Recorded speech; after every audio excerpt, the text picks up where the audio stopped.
Assalamualaikum warahmatullahi wabarakatuh. Perkenalkan, nama saya Muhammad Zaki, NIM 2020 11 334.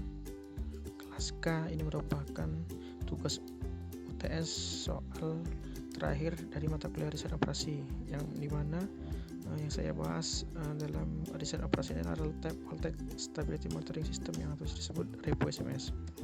Pertama, sebelum kita menjelaskan apa itu REPO SMS, yang ingin saya jelaskan itu konten. Yang pertama, latar belakang. Yang kedua, definisi. Yang ketiga itu metode desain operasi. Yang keempat itu cara kerja. Yang kelima, tujuan dan manfaat. Yang keenam itu implementasi REPO SMS. Yang ketujuh itu kesimpulan dan saran. Latar belakang.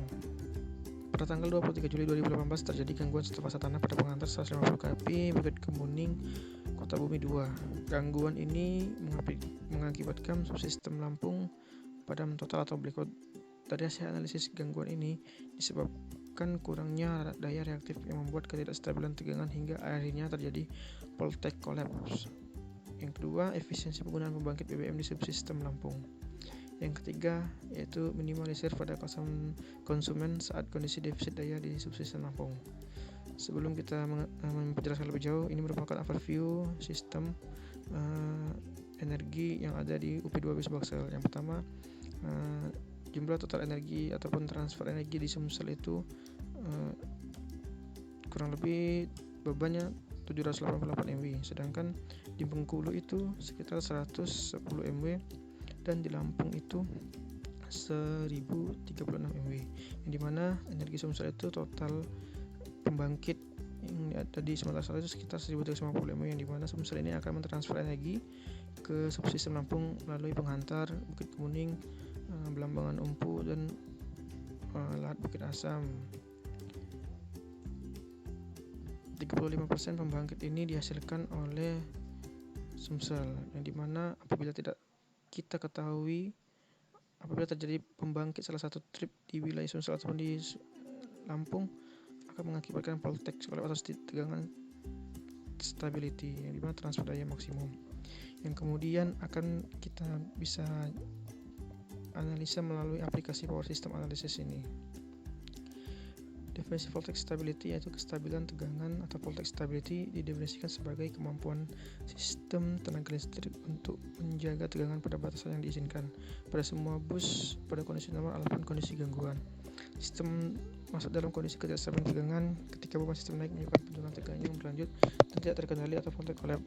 Faktor utama menyebabkan ketidakstabilan tegangan yaitu sistem tidak mampu menyediakan kebutuhan daya reaktif saat beroperasi. Yang ketiga itu permasalahan ketidakstabilan tegangan umumnya terjadi karena transfer daya yang tinggi dan konfigurasi jaringan yang lemah ataupun sebagian besar radial. Sementara fenomena tegangan runtuh atau voltage collapse disebabkan kontribusi dari banyak faktor. Selain faktor di atas, di antara peralatan kontrol daya reaktif, generator, karakteristik beban konsumen, karakteristik peralatan kompensasi daya reaktif seperti shunt, kapasitor, series kapasitor, static power system atau SPC, synchronous condenser, dan trafo WLTC atau underload depth changer. Apa itu REPO SMS? REPO SMS adalah Real-Time Voltage Monitoring System, yaitu perangkat monitoring yang bertujuan untuk menghitung batasan aman transfer daya dari subsistem ke subsistem Lampung secara real time. Ini merupakan tampilan REPO SMS atau Real-Time Voltage Stability Monitoring System. Fitur REPO ini ada 3 fitur. Yang pertama itu rekomendasi transfer daya maksimum atau real time, kemudian voltage sensitivity index, dan yang ketiga itu online simulation pembangkit ataupun rekomendasi transfer daya maksimum kontingensi secara online. Nah, metode riset operasi ini pada perhitungan sistem aliran daya terdapat 3 metode yang kita gunakan, yaitu metode Newton-Raphson, metode Gauss-Seidel, dan metode Voss-Dickovel. Dalam riset operasi ini, saya menggunakan metode Newton-Raphson karena lebih efisien, jumlah iterasi yang digunakan untuk perhitungan lebih sedikit sehingga mempercepat proses komputasi. Prinsip kerja REPO SMS yaitu di mana subsistem Lampung data-data beban trafo dan beban pembangkit kita jumlahkan dan kita berhitung berdasarkan input SCADA yang ada di UP2B Subaksel. Kemudian kita itu menggunakan metode Newton-Raphson.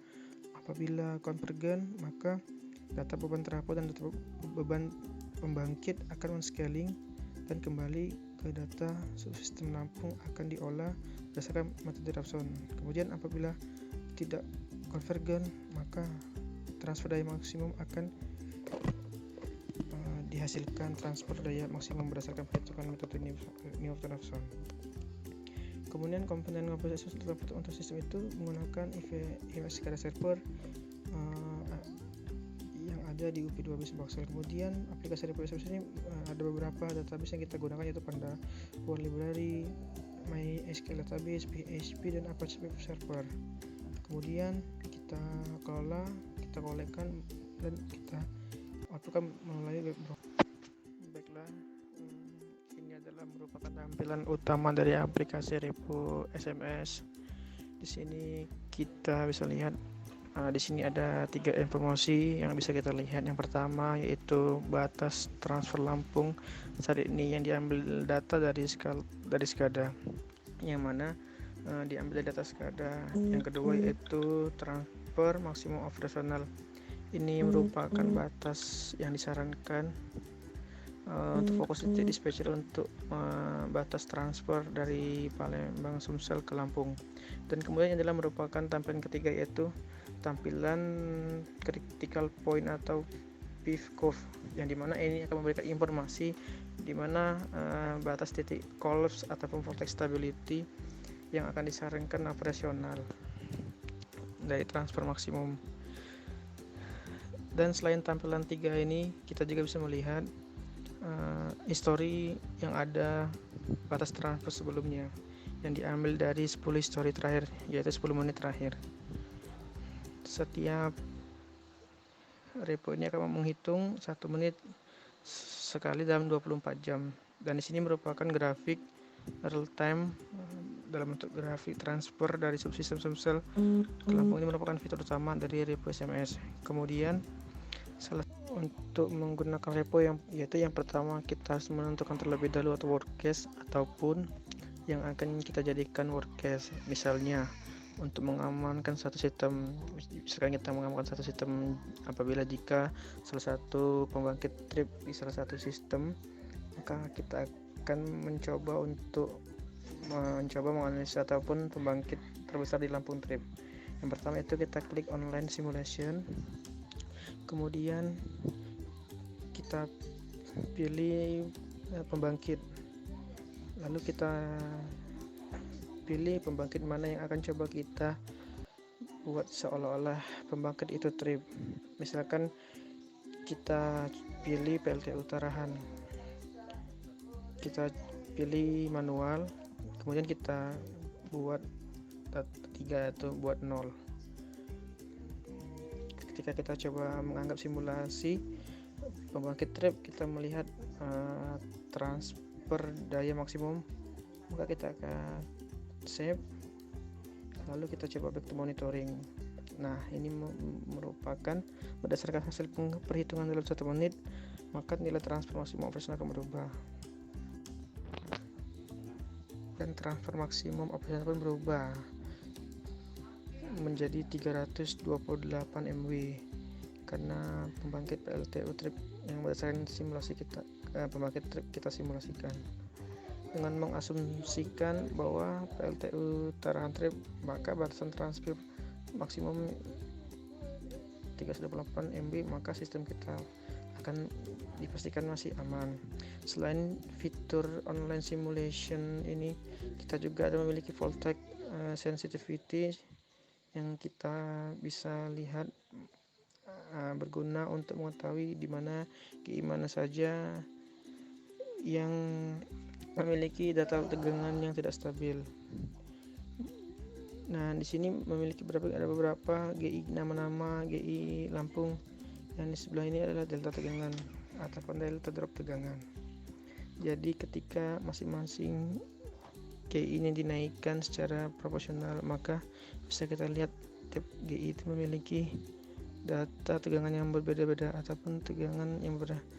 Semakin tinggi penurunan tegangan, maka semakin besar pula indikasi mengalami drop tegangan. Sehingga kita harus antisipasi dan stabilkan tegangannya agar selalu baik dan normal. Nah, ini merupakan drop yang paling tinggi seperti di GI Belambangan Empu, Bukit Kemuning, Besai, Liwak, Kota Bumi, Menggala, Mini, dan Gumawang. Artinya di titik-titik ini merupakan titik-titik yang rentan mengalami ketidakstabilan tegangan, sehingga di sini kita harus upayakan ataupun dispatcher upayakan untuk menstabilkan tegangan. Selain itu juga di grafik yang kecil ini merupakan tegangan yang lebih rendah, merupakan ini adalah indikasi perbandingan antara ketidakstabilan tegangan. Nah, informasi ini bisa kita lihat di voltage sensitivity, menu feature repo terakhir. Apabila kita tahu, maka ini akan kembali ke menu awal. Tujuan dan manfaat repo ini ialah akan menunjukkan rekomendasi transfer daya maksimum secara real time, kemudian meningkatkan kestabilan tegangan di subsistem Lampung, dan ketiga yaitu menghindar voltage collapse atau gangguan meluas. Manfaat finansial yaitu yang pertama, menghindari potensi NS 1,47 miliar per jam apabila terjadi gangguan pada penghantar Bukit Kemuning, Belambangan Empu terjadi. Kemudian kontinuitas transfer energi murah sebesar 653 juta per jam. Manfaat non-finansial yaitu memudahkan dalam proses pengaturan sistem pada dispatcher apabila terjadi gangguan, kemudian meningkatkan confidence atau kepercayaan diri pada dispatcher. Selanjutnya yaitu kesimpulan repo SMS ini yaitu pertama, menghindari potensi energi atau energi no self voltage collapse dan mengamankan transfer energi mudah dari subsistem subsel ke subsistem Lampung. Repo SMS merupakan yang kedua, repo SMS merupakan perangkat monitoring yang bertujuan menghitung batasan aman transfer daya ke subsistem Lampung secara real time. Kemudian saran, ingat pentingnya batas transfer dari suatu sistem tenaga listrik atau khususnya jaringan radial. Diharapkan real time stability transfer limit ini dapat diimplementasikan tidak hanya di subsistem Lampung, bisa juga diimplementasikan di unit lain. Sebaiknya repo SMS voltage stability system ini terintegrasi dengan kontrol relay defense scheme dan SCADA sehingga meminimalkan terjadinya gangguan. Baiklah, mungkin itu saja ingin saya sampaikan.